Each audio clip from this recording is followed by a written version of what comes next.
Assalamualaikum warahmatullahi wabarakatuh. Bagaimana kabarnya anak solih-solihah? Semoga sehat selalu ya. Amin.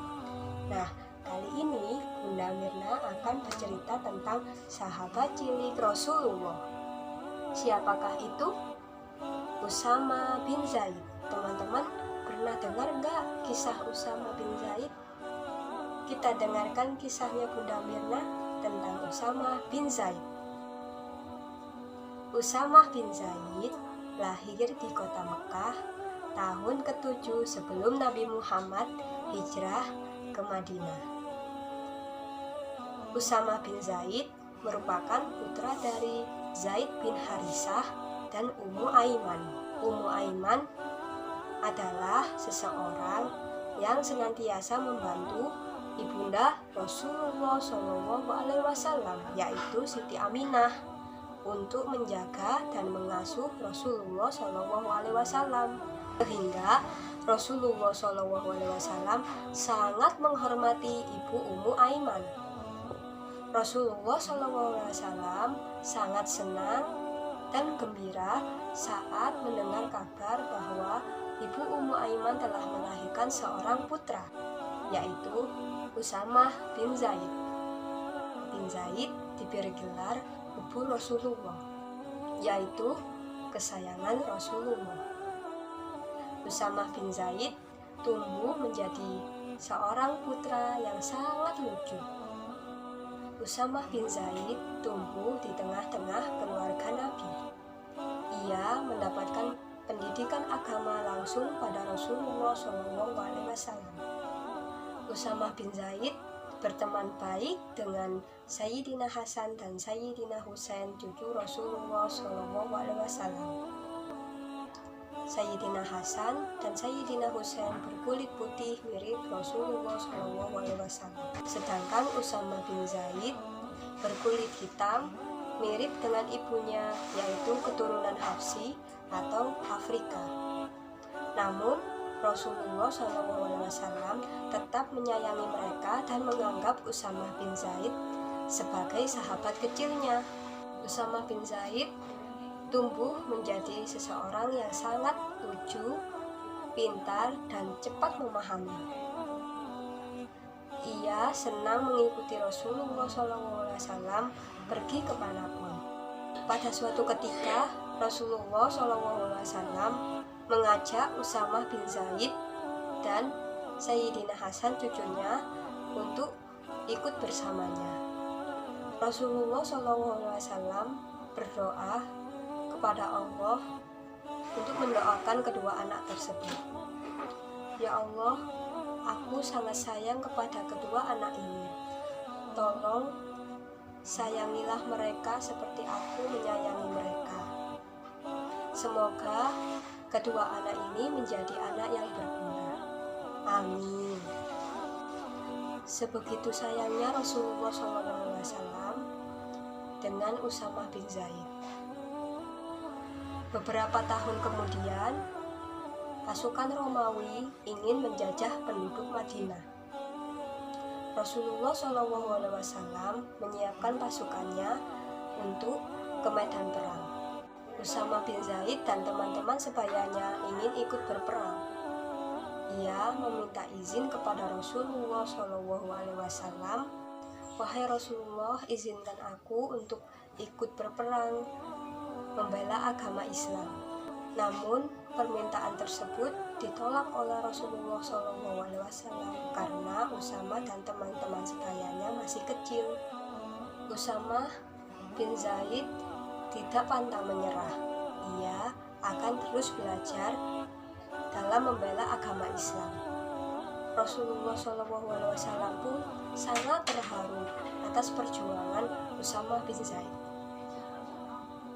Rasulullah SAW pun sangat terharu atas perjuangan Usama bin Zaid.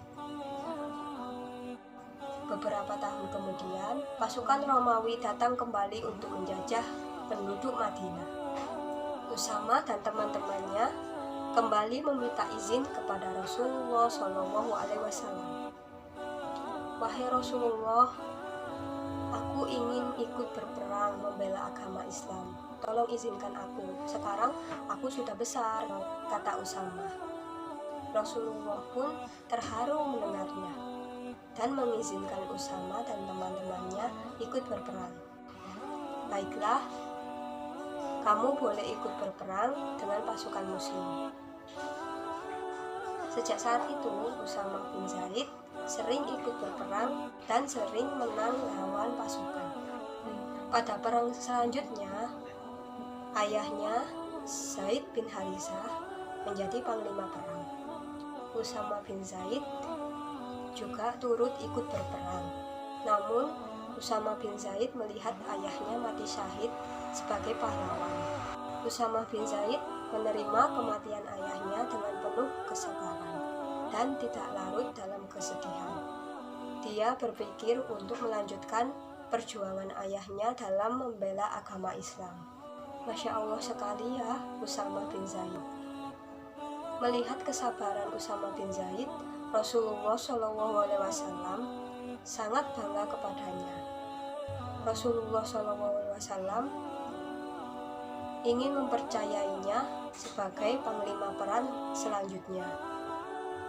Tak lama kemudian, pasukan Romawi ingin menjajah penduduk Madinah lagi.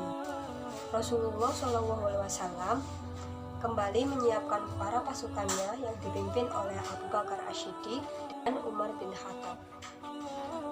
Lalu menunjuk Usamah bin Zaid menjadi panglima perang. Pada saat itu, Usamah bin Zaid masih berusia 17 tahun. Mendengar hal itu, penduduk Madinah sangat heran. Tidak menyangka bahwa Usamah bin Zaid menjadi panglima perang.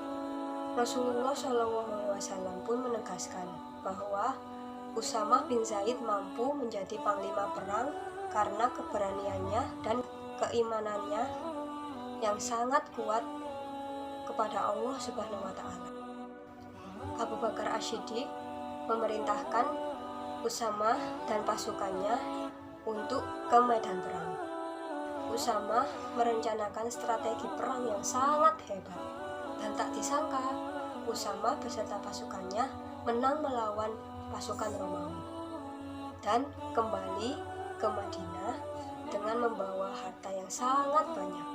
Penduduk Madinah pun sangat terkejut melihat pasukan Usamah yang kembali dengan selamat, karena belum ada yang pernah selamat dan membawa harta yang sangat banyak dari pasukan Romawi.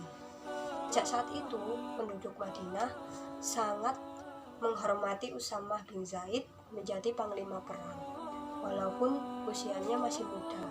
Harta yang dibawakan Usamah dibagikan kepada orang-orang miskin dan umat Islam di Madinah. Umar bin Khattab pun sangat terkesan oleh kegigihan Usamah bin Zaid, dan ia mempercayakan bahwa Usamah bin Zaid bisa menjadi panglima yang sangat bertanggung jawab. Siapa yang mau menjadi kesayangan Rasulullah? Semua mau kan?